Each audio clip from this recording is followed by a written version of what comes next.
And we got what Miz responds to Emma, a bruised allegation makes it even worse. By your boy Omizi. I hope I said all that right though, bro. It's not like I didn't. Let's go. I've been seeing a lot of stuff going on, and I'm like, I didn't even know they were like going together. But let's is that.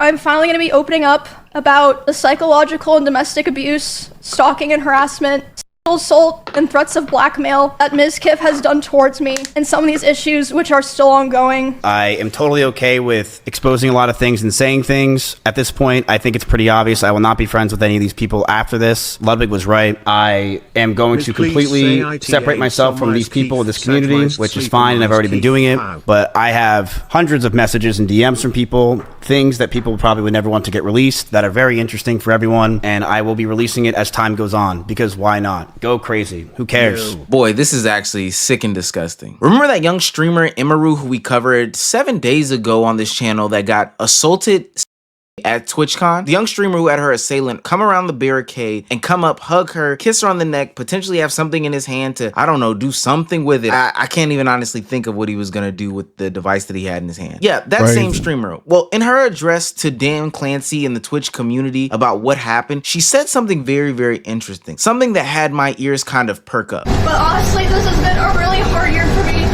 Honestly, it's been really hard, like 2 years. I've been carrying a lot of really heavy burdens. There's a lot of things that I haven't wanted to talk about that I think I will probably be talking about when I get home from TwitchCon. And lo and behold, the thing that she was talking about was levying allegations of SA, domestic abuse, verbal abuse, and a bunch of other things on streamer Mizkif, her ex-boyfriend. Now, I'm gonna give a trigger warning. Some of the stuff that's about to be discussed in this video is actually kind of disgusting, and not even kind of disgusting, it's quite disgusting. But you get to hear both her telling of the events, and because we waited long enough, we also get his telling and admittance to a lot of the things that she claims that he did in his own words. Emiru starts off this conversation by talking about how controlling and emotionally abusive Mizkif is. She talks about 2 different instances. One instance in which she was made to cry for hours on end based off of Mizkif's drunken rage about him being, you know, so insecure about his viewership. Emiru had more viewers than he did, and he didn't like the way that she was streaming on one of her Q&A drunken streams. So he called / texted her and started berating her about how she was conducting herself on stream, causing her to take a brief 45-minute intermission to go off and handle this situation, only to come back and cry on camera. Okay, wait, I need to walk around for a second. I'm a little bit, I think I took too many shots too quickly. I'm doing great. Okay, I'm feeling great right now. So why don't we continue the Q&A for a little bit? Now, Mizkif would claim that I'm assuming she loved Kirby a lot. She was going to farm parasocial viewerships. He was claiming that she was doing sexual things to, you know, garner a certain type of audience. He was saying that she was lifting her legs and doing something sexual with a bottle. But let me show you the clips. These are the clips that Mizkif is talking about that is garnering this audience. He's saying that this is a way for her to sexualize herself in order to... It's some weird and controlling ass shit. I'm turned on. I don't know. In this one, you got to be a super gooner to get turned on by this. Like, I don't... Now, Mizkif goes on to address these allegations that he is some sort of controlling freak. He acknowledges that he is this type of person, but I'm going to play it and let you hear how he describes it. That way you can make your own judgments. I know I wasn't perfect with my language or tone throughout this entire relationship. I know I wasn't. And I was aggressive at times. In regards to being controlling, I told her many things. I told her to dress older, to stop wearing pajamas, to stop talking about stalkers and schizos as a whole. Stop talking about past relationships. And yes, I didn't want her to travel without me. I also said that I didn't want her to hang out with specific people. This is because I didn't want her to get hurt. I didn't want Emmy to get assaulted. I didn't want some man to do something to her when I'm not there, and I wanted to keep her safe. Interesting. And I know with how my mental was and who I was back then that I didn't do everything right. I know I could have done better, and I'm sorry. I know I was controlling, and I should have just ended the fucking relationship, but I was so confused as a person. And I'm sorry I did it. I'm sorry things got to this fucking point, man. A way to sell it. I ain't gonna lie, Mizkif, way to sell it. He didn't want anybody else to end up harming her because he wanted to be the only one to do it. This isn't the only situation of him being emotionally abusive to her. Again, you can go see this in some of his VODs in his bedroom, the holes in the wall. There would be times where he was upset at me, and I would go to my stream room and literally lock myself in to get away from him, and he would be banging on the door and screaming at me. And at the time, he also would more often do things like going, like if we were driving in the car together, he would be going like 150 miles an hour, and like one time he even said like, well, now we're both gonna die, like threatening to kill both of us. I'm gonna say this for anybody who's That's wild. That's sad right up, Brody. I'm glad she got out of that relationship. dealing with any sort of relationships or situationships that they feel potentially have the signs of being toxic. Anybody that's actively punching a hole in a wall, something that doesn't damage the wall greater than the hole that you put in it, but damages you, like they're physically willing to sacrifice themselves, that person is abusive and they are willing to punch you even. The same thing with threats of violence or harming yourself. It's all kikis and ha-has until it's not. That whole conversation about, oh, I'm gonna drive 150 miles per hour and we'll both end up dead in this car. That is not something to play with. That's not something. Yeah, that's something. Yeah, that's that guy. I didn't know too much about the Mizkif guy, but yo, this guy kind of weird, bro. To take lightly. If you're hearing those types of talking points in your relationship, that when you know you gotta just leave, just end it there, point blank, or try to call someone and like come and get you and like, you know, all type of stuff. Like talk to them, bro. Talk to somebody else beside that person. that's a clear indicator and sign that somebody red flag.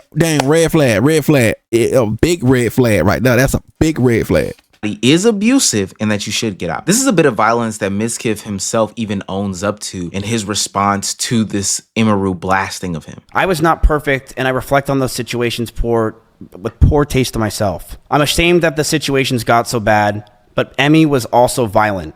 She would throw clothes or plushies at me, and I punched holes in the walls or slammed doors in aggression. I one time did say I was going to kill myself during an argument, but Emmy did this as well numerous times.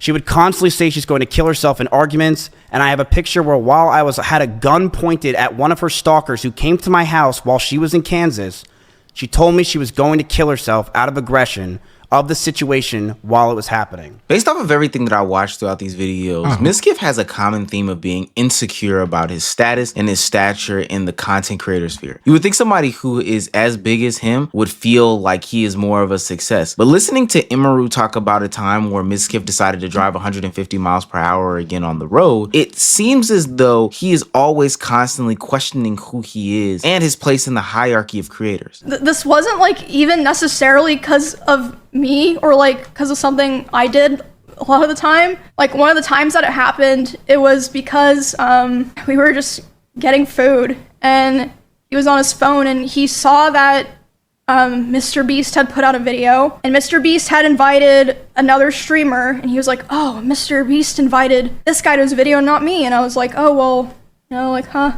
Yeah, I guess so. Which led to him going 150 miles per hour in the car and talking about killing himself while doing it. And I'm always a guy of pattern recognition. So when I went to do my digging for this video, it seems as though this is something that he struggled with before. Who he is and people around him surpassing him. Hell, even his ex, Maya, who the internet through this research is claiming that he also did abuse her, he showed some signs of insecurity towards her and her growing viewership when they were together. I was terrified. I couldn't understand what was happening. My viewers were dropping, Maya's were only going up. And there was a part of me that thought that I was going to be smaller than her, and I don't know if it was my ego or what, but I couldn't take it. I felt like shit. Bro, you weird, bro. You're definitely weird, bro. You're a weirdo. This guy's weird, bro. And I was on the phone with Austin, and then XQC... Bro said because his girl was getting more views than he. I somehow got on a call with him, and he talked to me for hours, making me feel better about it. And he did. And I genuinely, after talking to him, felt a lot better. And I don't think he even realizes what he did for me in that call, but he really did help me a lot. I was nonstop. It's all I could think about is that she was beating me as a streamer and I was going to die. But then he reminded me that women have a cap and men just grow as streamers, and that's pretty much just fucking it. Hey man, real classy dudes these guys are. Just stand up guys. Stand up guys. This leads us to our biggest claim in this video. This is where Emiru claims that Mizkif did two things. One, he gave her a black eye by throwing a phone at her, and two, he committed SA against her. He would throw bottles, like plastic bottles with liquid in it, not like glass bottles, at me despite me telling him like I didn't like it and it scared me and I bruised very easily. He would throw his phone at me. I would tell him, you know, it scared me, I don't like it. And one time it even hit me in the eye, which caused me to get a black eye. I was crying like crazy because the emotions were just very high because I was dealing with a lot of major shifts in my life as a result of me attempting to start to try to distance myself from him. So yeah, we were just talking and I was crying a lot. He started to try to comfort me by hugging me while I was sitting on the couch and holding me really close to him. And when this was happening, we hadn't talked in quite a while. And I'm usually very uncomfortable with being touched a lot by people that I'm not in a relationship with. But I let him hold me while I was crying. And he started kissing me in my face. And I let him do it. I was still sobbing a lot. And then suddenly, he tried to climb on top of me and aggressively shoved his hand down my pants. Wow. And I screamed, and when I screamed, he jumped off me like a cat, and instead of apologizing or checking if I was okay, he said, "I feel weird now. I feel like I did something wrong. I have to go." And he immediately you know you did something wrong. What's wrong with this guy?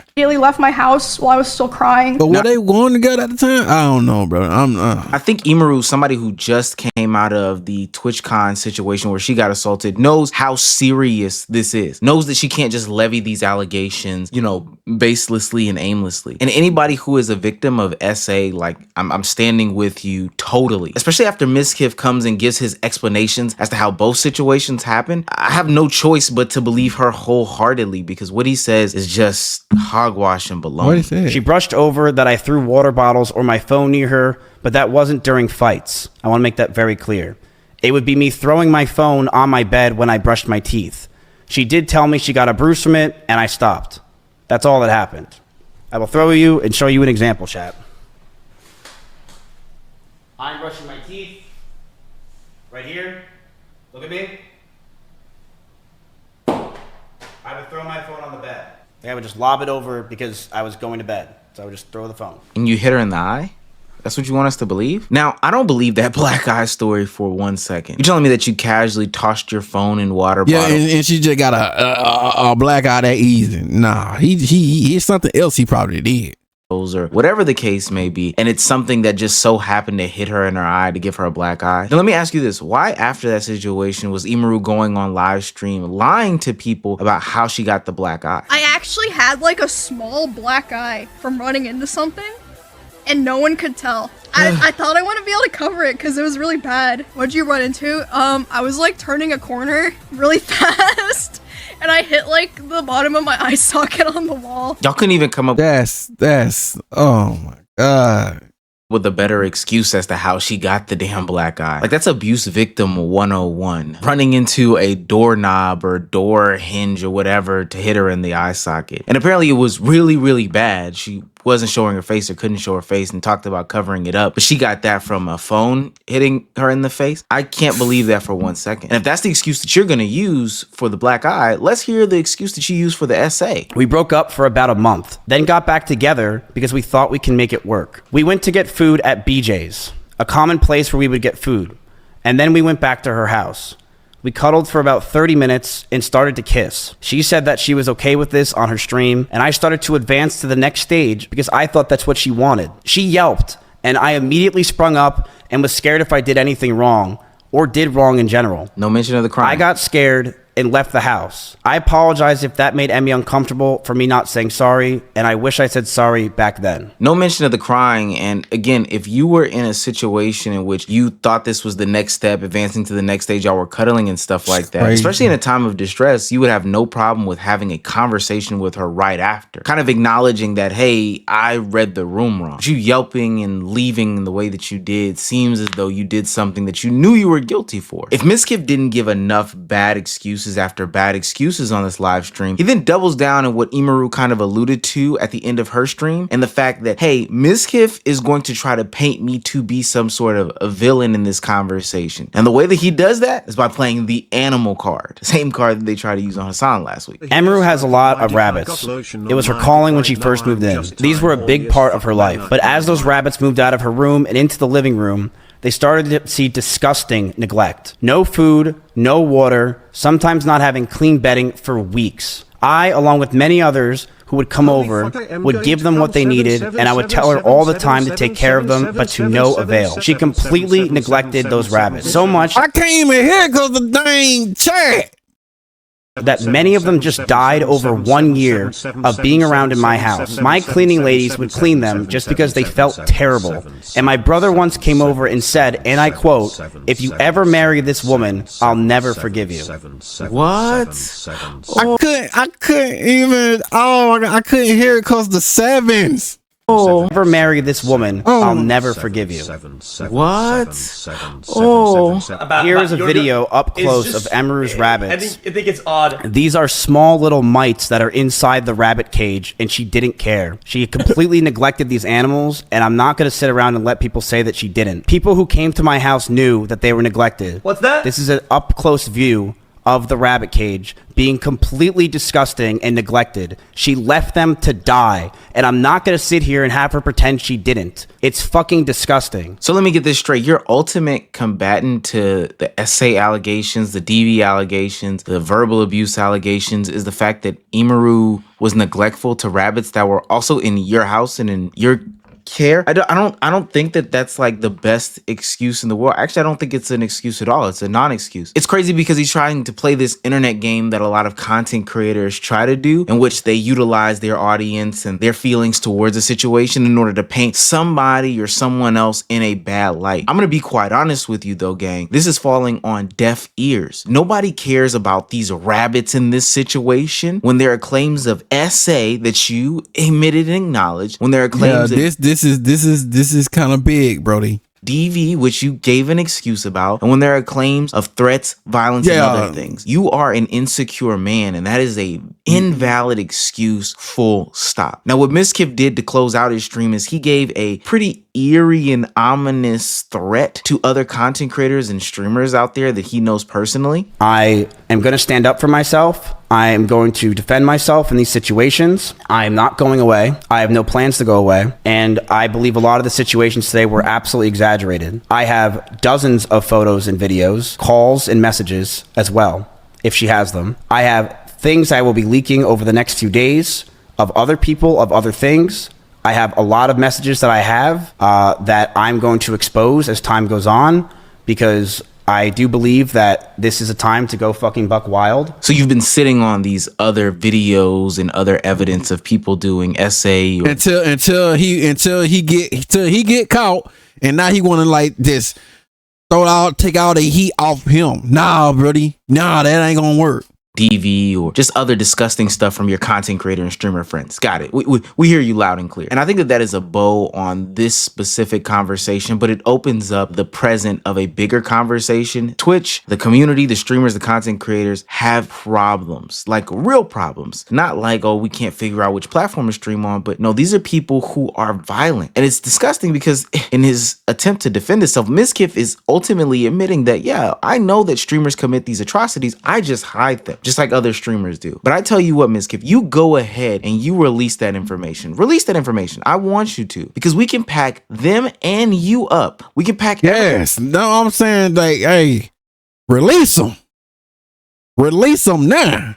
Everybody up, because there's no way that we should be Don't hide them anymore. Just release them all. platforming anybody who has these levels of skeletons in their closet. You Exactly. honestly just don't deserve a platform. For Emiru, I'm praying for you, to be quite honest with you. Like I said, this is a hell of a year, and your assaults are getting caught on camera and getting admitted to by the people that are doing the assaults. What a hell of a time that we live in. I'm hoping and praying that Twitch does the right thing. By the time this video goes out, Mizkif should be banned if they want to stay true to what they say. But they'll probably do what I expect them to do in my thoughts that I've shared in a Patreon video on my Patreon. There you go, ladies and gentlemen. Hey, man, that's wild right there. I didn't know all this, the full story and stuff, but you already know. Legal production is not against the man.